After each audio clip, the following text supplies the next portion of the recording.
Jimmy গোয়েন্দা মেহুলের কাছে এসে তাকে বলেছিলেন যে আজ তার মেয়েটিকে অপহরণ করা হয়েছে। মেহুল তদন্তর জন্য জিমির বাড়িতে গিয়েছিলেন এবং তার 3 জন কর্মীকে জিজ্ঞাসাবাদ করিলেন। দাসী, স্যার, আমি আমার অনুভূতিতে জড়িত।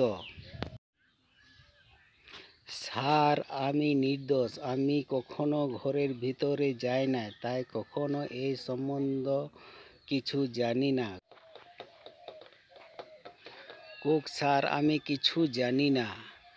আমি কারো সাথে খুব কম কথা বলি। আমি এখানে এসে খাবার তৈরি করে চলে যাই।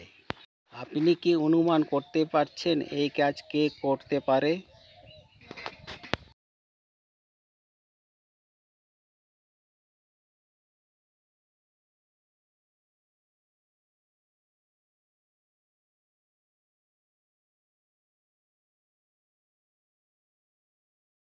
জিমি, তিনি যে ছবিটি দেখিয়েছিলেন তা 28 ফেব্রুয়ারি 2020, 20 বছর, এবং তা 1 মার্চ 2020, অর্থাৎ